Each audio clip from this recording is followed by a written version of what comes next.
Yo, Inca, you want to come out here?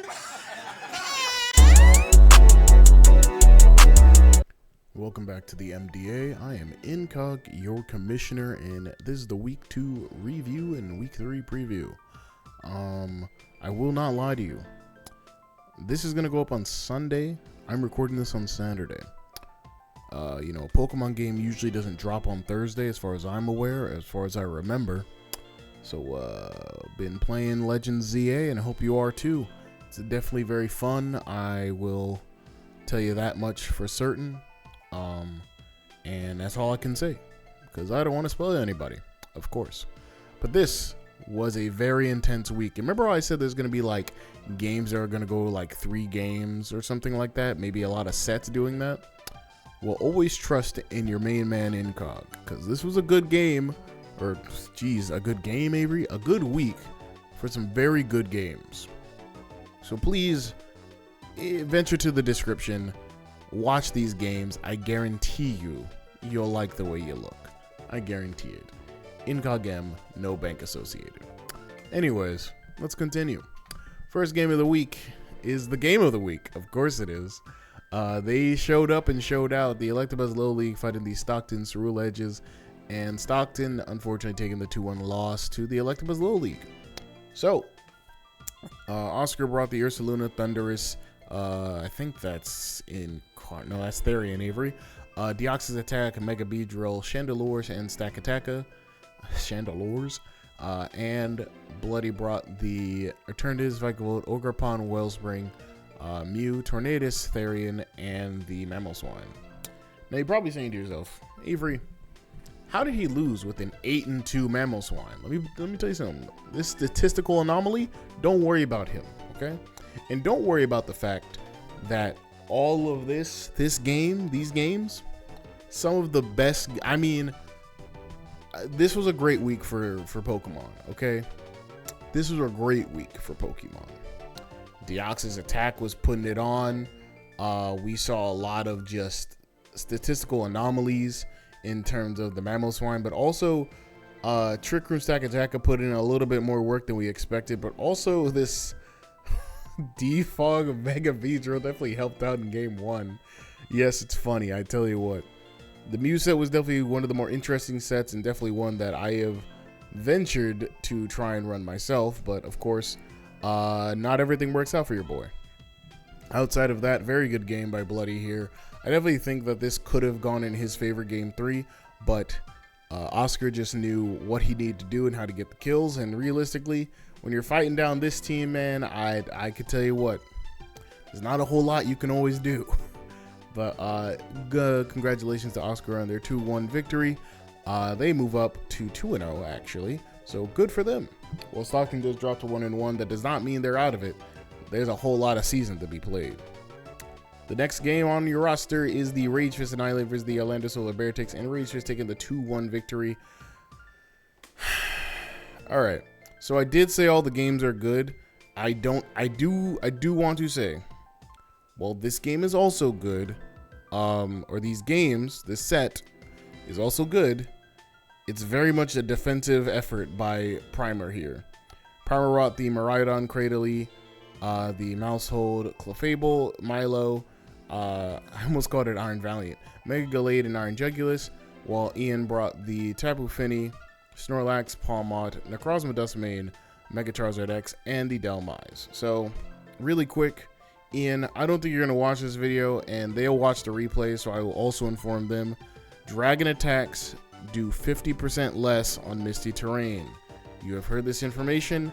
Watch those games. Trust and believe it does make a bit of a difference here, especially on 2 specific Pokemon. Otherwise, outside of that, happening many more times than I ever have expected, a defensive battle was played by Primer to make sure that he could get this W. And I mean, listen, if I had to fight Milotic and goddamn, I think it was like Terra Steel on Cradily, and then like Terra Electric on Clefable, like, man, I would have. Ian's better than me. That's all I'm gonna say on the matter. I would have gave up. This was a defensive battle that lasted longer than I thought it would, but Ian grabbing the victory game, I think it was game 1, definitely was a surprise to me, but I can say that with only certainty that when you watch game one, you see how it ends, see how everything plays out, you're kind of like, oh, wow, that is surprising.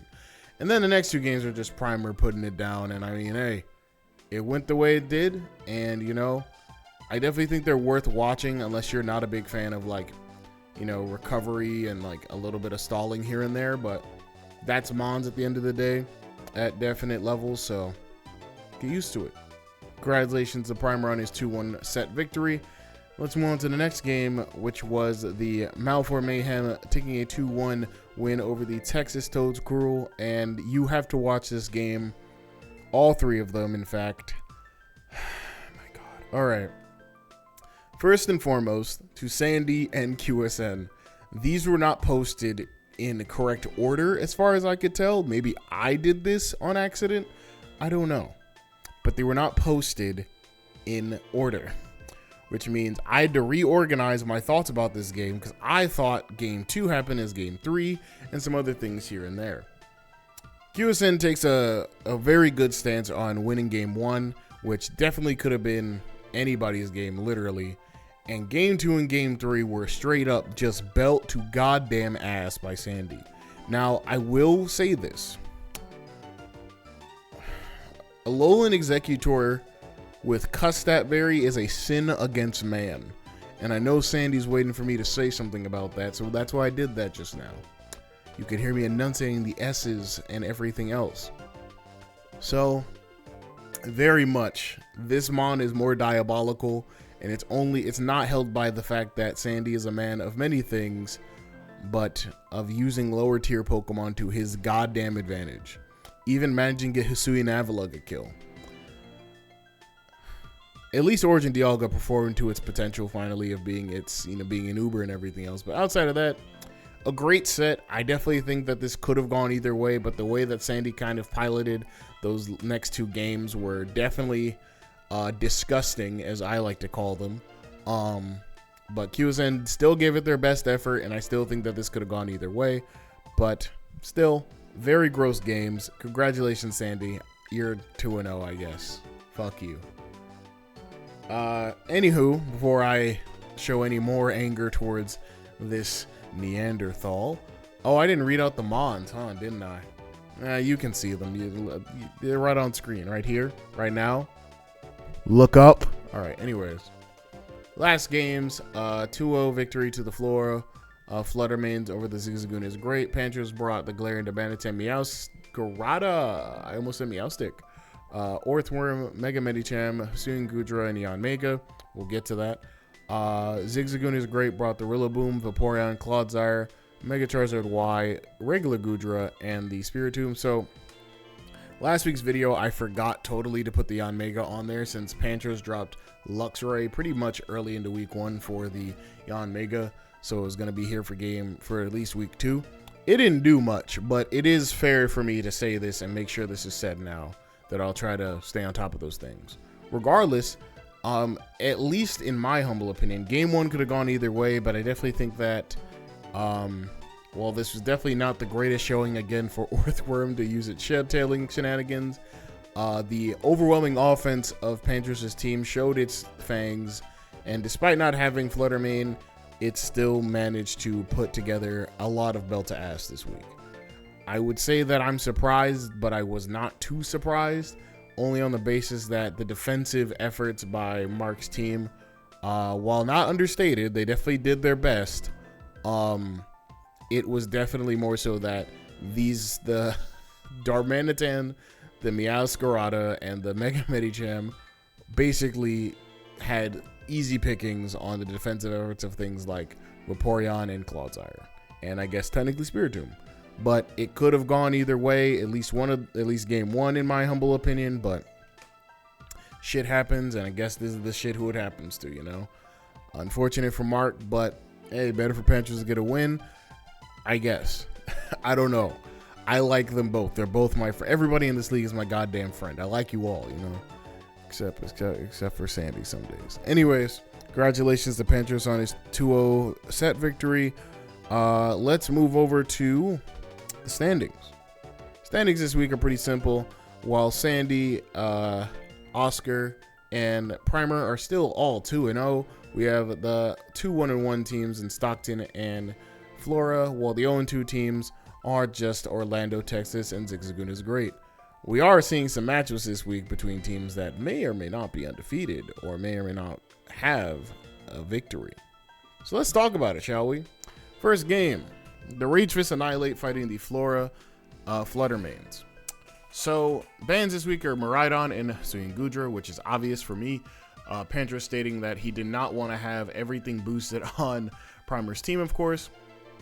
Meanwhile, Hisuian Goodra definitely defensively, and especially with Terra, can put a lot of pressure on the rest of Primer's team. That being said, this is going to be a 2-1 game set. I think that Pantras can at least take a game, and Primer will take a game.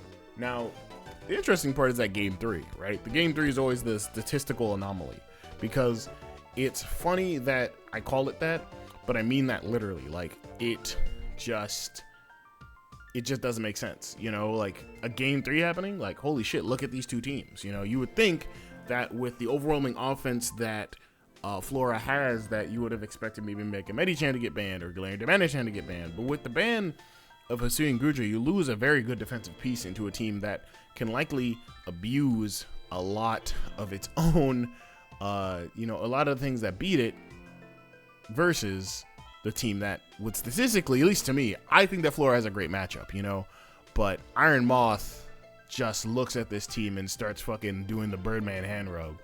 And like, yes, there is Fluttermane that's obviously faster, and things like Meowscarada, which is faster and can definitely hit the more defense, you know, physical defense, and even things like just fake up Mega Medichan, you know, fine. But Primer's been putting up a defensive showcase, okay?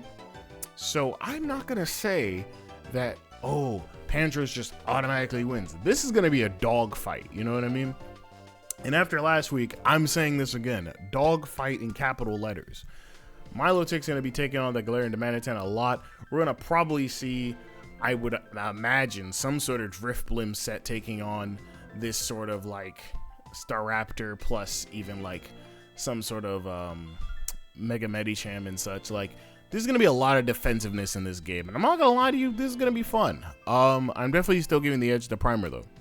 I think his building has been a little bit more on point, and his way to play around things has definitely been better. While he did go to 3 games this past week, it was not for nothing that was a crazy ass set and still was a defensive set, if anything. Pantras just has to figure out a way to infiltrate the defenses of something like Cradily, Clefable, and Milo, which he does have the ability to with something like, of course, the Meowscarada plus the Galarian Demandichan Mega Medicham.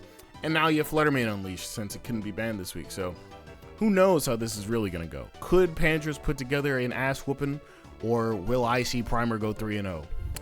I'm probably going to see Primer go 3-0, huh? But I like to believe that I am easily surprised. So Pantras, don't let me down.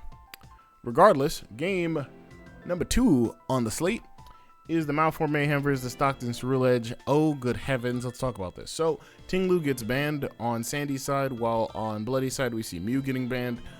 Mew becoming a very interesting ban target, but I understand it, you know. With Terra allowed and Z moves and the ability to use Transform on something like Mew, you do not want your opponent to transform into your Dialga Origin or your Mega Gardevoir or your Blacephalon or anything else. So very good ban. Tinglu being banned is very good as well, because it's definitely one of the few mons that can definitely hold its own against Eternatus, and especially Tornadus. And hey man, you took that thing out, now you got to worry about everybody else. I think this will also be a 2-1 set, and if not for the fact that Bloody was a part of my game of the week for week 2, this would have been my game of the week for week 3. I did not pick a game of the week because I thought a lot of these matchups are definitely going to be closer than I expect them to be.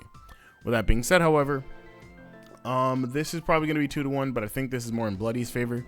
Honestly, Sandy could put a lot of pressure on this team, but Eternatus being able to basically be unleashed on this team without a really good, specially like defensive wall in Tinglu is actually insane, and it's the highest speed I want to say in this matchup.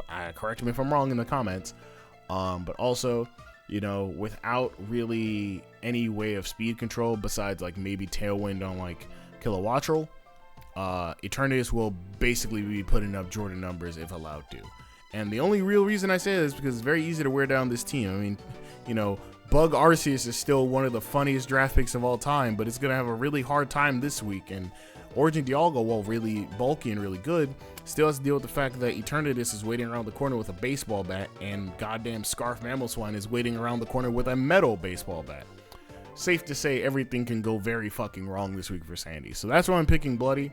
But Sandy definitely showed me last week that he can do anything but fail me, I guess, with this stupid fucking tree. So we'll see what happens, what he cooks up this week. If it's crack, it's crack. I can't do anything about that. You guys get that, okay? But Bloody should win this. If Bloody loses this, man, we gotta have a conversation with Sandy about what he be doing to niggas. I'm just gonna keep it honest. Next game on the slate is the Texas Toad Screw versus the Electabuzz Little League, and well, somebody could get their first win or somebody could get their first loss. We'll see how it goes. I'm definitely picking Oscar here over QSN, but going over the bans quickly, we have the Great Tusk being banned on Texas side, and on ELL side, we're seeing the Thunderous Therian being banned, which makes a lot of sense. Genuinely, I think that Koraidon, while it's really good, definitely struggles a little bit to break into the defensive capabilities of like Avalugg, and indeed even like to some extent like a Terra Stack Attacka that could be like Terra Ghost to be immune to its fighting stab.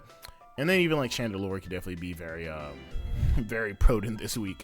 But mostly Arachnoid could also be very dangerous. But I think that on the flip side, this should be 2-1 ELL. I think this is going to be a great week for QSN to try and see if he can get Hisuian Electrode off the ground. It definitely has it can definitely make up a lot of ground here, just with, you know, Ursaluna, Avalugg being especially frail, and be able to get off Volt Switches with a team that statistically doesn't want to switch in its ground type against your Electric Grass type. And getting rid of the Voltazorber definitely allows Hisuian Electrode to come in and at least get in some momentum to get in Koraidon or something like Mega Diancie if it decides to show up. Because Mega Diancie has definitely been on the downturn, I'm not gonna lie to you, but we'll see how well Texas can definitely get that off. But again, that's just me speaking for Texas. Oscar, on the other hand, in his Electabuzz Little League, this Deoxys attack being unleashed yet again is going to fucking put up either Jordan numbers or at least going to be the Scottie Pippen to somebody's goddamn Jordan. Potential B could definitely do a lot of good things this week, but I definitely think everybody on this team is going to put up some sort of numbers if they can. We might see Stack Attacka once again come back outside and start Trick Rooming and start hitting people for the cycle. I don't know, but we'll see how that goes. But definitely thinking more ELL this week more than anything else. But I've been surprised before, and I've definitely seen Stranger Things, no TV show included. The last game of the week is the Orlando Solar Beartics versus Zigzagoon. It's great, and there were no bans. Yeah, Ian decided not to ban, and then I guess, man, Mark forgot. So I don't know. He just decided not to ban as well. So no bans this week. So we have everybody unleashed. We have Zacian Crown. You got Necrozma Dustmane. You got Lando. You got everybody here, man. I think this could finally be the week, Mark. This is finally the week I'm picking you to win a 3-game set. I don't say that often, and I don't say that as a remark of me making fun of you or anything like that. I'm saying that genuinely. I think that while your team is not as equipped as it would like to be, Zacian Crown can definitely carry you to this victory. Charizard definitely can try and see if it's the better Charizard, even though I statistically think it's not. But regardless, I think the real problem becomes up with the terrain war between Tapu Fini and the Rillaboom.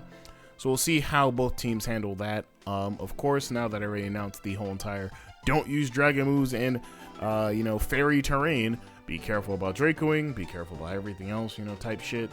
We'll probably see more defensive efforts from the Spirit Tube against the Necrozma Dustmane, because while Clodsire is really good into this game, it definitely has to be looking around because Psychic moves are a bitch. And Vaporeon probably doesn't show up, and even if it does, I don't think it's going to do too much because everything on this team looks like it can just blow it up with a singular physical attack. So we'll see. I definitely think this is going to be an interesting game. This could be my game of the week, mostly because both these teams are performing just all right. They're both 0-2, but one is clearly trying more than the other, I guess you would say. I don't know. But definitely, you know, the Tank Bowl. Even though I wouldn't really call these teams tanking in that regard because, well, they're not sports teams. And, you know, it doesn't really enhance your ability to be able to draft first overall. But, you know, tanking, Tank Bowl. I'll steal that terminology, or I'll just call it the Shitter Bowl. I don't know, but they're not bad. They're just 0-2. It's not like they're 0-7. You know what I mean? They're fight a week of the season type thing, you know? So, I guess, I don't know what to call this. But I'm giving it to Mark. Mark, don't fail me now, please. Even if you do, it would not. It honestly, you know, one of you has to win. So we'll figure out who it is. But that is going to do it for the MDA Week 2 review and Week 3 preview. I've been IncogM, your commissioner, and guy with the funny anecdotes and random jokes here and there. Thank you all for watching. If you guys like this, leave a like, comment, subscribe. Check out all the battles down below, as they will be linked in the description, which you should always be looking for. And if you'd like to join the MDA service, you can potentially join a off-season or a regular season of showdown action. Please join down below. And in addition, join my server if you can. It would be nice because we'll be hosting a random battle tournament soon. I want to say it's going to happen in November, so I'm promoting that now.